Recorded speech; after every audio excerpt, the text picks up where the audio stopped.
اور اگر اللہ تعالیٰ نے ایک چیز لی ہے تو آپ کو کسی اور نعمت سے لازمی وہ نواز دیتا ہے. اب اللہ پاک اگر ایسا کرتا ہے تو اس نے یہ بتایا نہیں ہے کہ وہ کس نعمت سے آپ کو نوازتا ہے اور اس جہاں میں نوازے گا یا اگلے جہاں میں نوازے گا. تو یہ بات تو سچ ہے کہ ظاہر ہے کہ جب آپ کی بینائی نہیں ہوتی تو آپ اپنی باقی تمام سینسز پہ بہت زیادہ ریلائی کرتے ہیں اور بیکاز کوئی آپشن ہی نہیں ہوتی تو آپ ان پہ بہت زیادہ ڈپینڈ کرنے لگتے ہیں. لیکن اس میں کوئی ریالٹی نہیں ہے کہ اگر آپ کی سائٹ نہیں ہے تو پھر آپ کی میموری بہت کمال کی ہو گئی ہے, سننے کی حیث یا سینس آف ٹچ نیسسریلی بہت ہی اچھی ہو گئی ہے. آپ اس کو شارپن اپ کر ضرور سکتے ہیں ریلائی کر کے, مگر ایسا لازمی نہیں ہوتا کہ سائٹ کے جاتے ہی باقی تمام سینسز بہت اچھی ہو جاتی ہیں, اور کچھ لوگوں کی بہت اچھی رہتی ہیں, کچھ لوگوں کی نہیں بھی ہو پاتی. تو بالکل اتنے ہی نارمل ہوتے ہیں جتنے کہ وہ لوگ جن کی بینائی ہوتی ہے. اس میں ایک چھوٹی سی مثال ہے سائمہ کی بات کو سیکنڈ کرنے کے لیے کہ یہ بھی ایک یہ جو بات کی کہ ضروری نہیں کہ باقی سینسز بھی اتنی بہتر ہو جائیں. تو آپ ایک لمحے کے لیے, جتنے بھی لوگ اس وقت ٹی وی دیکھ رہے ہیں, ایک لمحے کے لیے اگر آپ آنکھیں بند کریں تو آپ زیادہ سننا لگ جائیں. اس کا مطلب ہے کہ آپ اپنے اندر جو صلاحیتیں ہیں انہیں یوٹیلائز نہیں کرتے, آپ انہیں یوٹیلائز کرنا شروع کر دیتے ہیں. آپ ہمیں یہ بتائیں کہ definitely opinions change over period of time, special اگر ہم کہہ لیں نہ کہ صرف just as far as seeing is concern, بینائی کی بات نہ کریں, کسی بھی اور اگر ہم گاڈ گیون ڈسیبلٹی کی بات کریں, آپ کے پرسنلی کیا امپریشنس تھے towards disabled people before meeting Saima? اچھا, مثلا مجھے وہی جو میرے خیال میں کسی سمجھ بوجھ والے آدمی کے ہونے چاہیے. بالکل صحیح, ٹھیک ہے نا. اینڈ میرے ایک دو دوست بھی تھے, تیمور میرے ایک دوست تھے, اور میری کوشش یہ ہوتی تھی کہ ان کے ساتھ گپ شپ بڑی لگائی جائے. کیوں؟ اور just to make them feel comfortable and normal, صرف اس وجہ سے. سو یہ ایلیمنٹ آپ کے ذہن میں تھا کہ they might feel a bit uncomfortable یا تھوڑا سا ہٹ کے سوچ رہے ہوں؟ وہ اٹ واز ویری آبویس.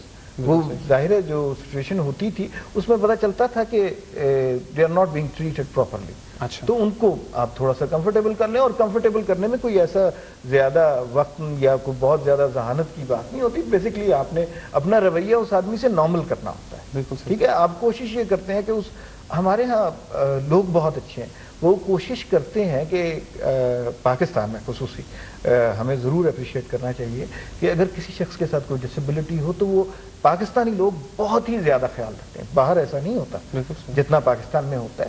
اور لیکن بعض اوقات جو مشکل آڑے آ جاتی ہے وہ یہ ہوتی ہے کہ انہیں طریقہ نہیں آتا کہ کس طرح ہیلپ کریں, اور اس بات پہ سائمہ زیادہ بہتر طور پہ کمنٹ کر سکتے ہیں. جی بالکل, عمار کی بات بالکل صحیح ہے کہ لوگ بہت زیادہ کوشش کرتے ہیں بہت زیادہ خیال رکھنے کی, اور بلکہ کئی دفعہ تو ضرورت سے زیادہ خیال رکھنے لگتے ہیں. لیکن جو طریقوں والی بات ہے کہ انہیں صحیح طریقہ آتا نہیں ہے, اس میں یہ بتانا چاہوں گی کہ جیسے ابھی ہم جب یہاں پہ ٹی وی اسٹیشن آئے تو علی نے مجھ سے پوچھا کہ عمار چائے پئیں گے یا نہیں, اور اس میں وہ کتنی چینی لیں گے. تو مجھے بڑا مزہ اس لیے آیا کہ اکثر ایسا ہوتا ہے کہ میں اور اس وقت عمار موجود نہیں تھے, مگر اگر میں اور عمار اکٹھے بیٹھے ہوں کہیں پہ تو لوگ عمار سے پوچھتے ہیں کہ میں چائے پیوں گی یا نہیں اور میں کتنی چینی لوں گی. تو اب اس کی وجہ اوبویسلی یہ ہے کہ لوگوں کو اویئرنیس نہیں ہے کہ انہوں نے یہ سوال مجھ سے پوچھنا ہے, مطلب میری بینائی کے لیے میں باقی چھوٹے چھوٹے زندگی کے فیصلے خود کر لوں گی. اور دوسری بات یہ ہوتی ہے وہ اس لیے بھی پوچھ لیتے ہیں کہ اگر وہ پوچھیں گے تو عمار خود چینی ڈال دیں گے اور خود ہی دیکھ لیں گے کہ چمچ کپ میں رکھنی ہے یا سوسر میں رکھنی ہے. تو اس طرح کی اویئرنیس ہمارے ہاں بہت کم ہے. اگر کچھ سرو کرنے لگیں تو انہیں پتہ نہیں ہوتا کہ کس طریقے سے سرو کریں, وہ آپ کا ہاتھ پکڑ کے ہر چیز پہ رکھنے لگتے ہیں. اور بیکاز ہمارا اتنا ہاسپٹل سا کلچر ہے اور بہت زیادہ ہم لوگ خیال کرتے ہیں لوگوں کا, تو وہ ہر چیز ہی جو بھی کچھ کھانے پینے کو موجود ہوگا وہ ہر چیز آپ کی پلیٹ میں ڈال دیتے ہیں. تو اس کا بڑا ایک سمپل سا طریقہ ہے, وہ یہ ہے کہ آپ کسی بھی نابینا شخص کو بالکل جیسے ماں نے کہا کہ 1 منٹ کے لیے آنکھیں بند کر کے اپنے آپ کو اس پوزیشن میں رکھیں اور نابینا شخص کی پوزیشن میں رکھیں اور سوچیں کہ آپ کو کس طرح کی ہیلپ چاہیے ہوگی. تو ظاہر ہے کہ آپ کو یہی ہیلپ چاہیے ہوگی کہ آپ دیکھنا چاہیں گے کہ کیا کیا موجود ہے اور آپ کو کون کون سی چیز کتنی کتنی چاہیے.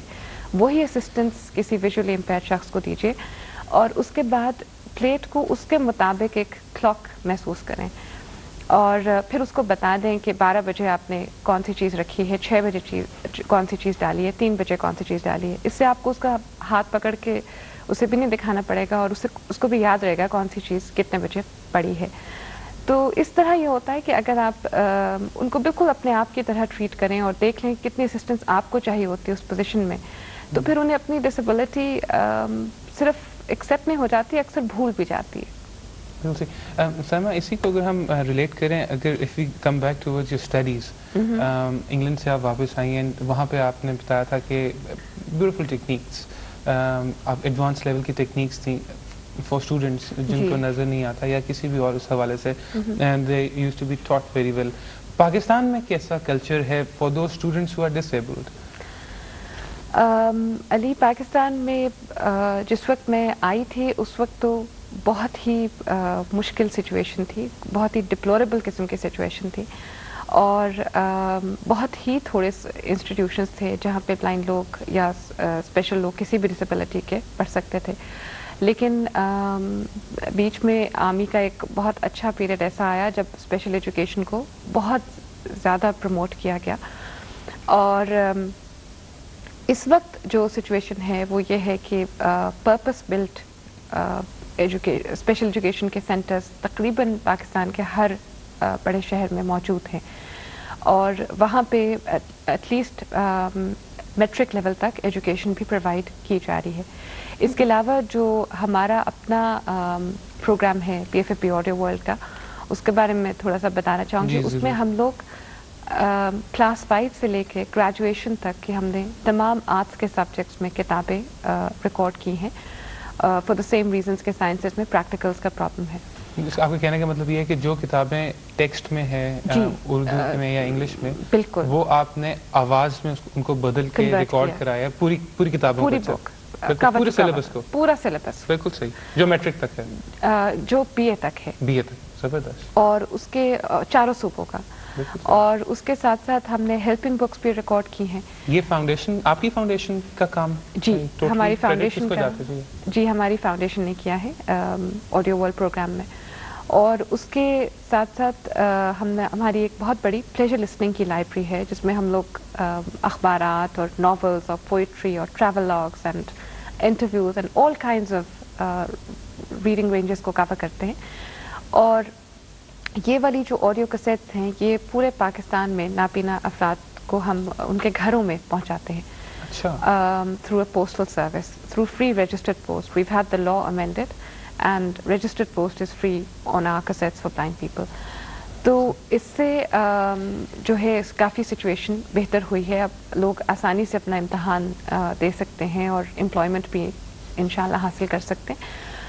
اس کے ساتھ ساتھ اب ایک سافٹ ویئر آیا ہے جاز وتھ اسپیچ کے نام سے, اور یہ کمپیوٹر سافٹ ویئر ہے اور اس میں نابینا افراد بالکل عام طریقے سے سی ٹی کو اپنے کمپیوٹرز میں انسٹال کر کے اور اس سے ہر وہ کام لے سکتے ہیں جو کوئی بھی بینا شخص لے سکتا ہے.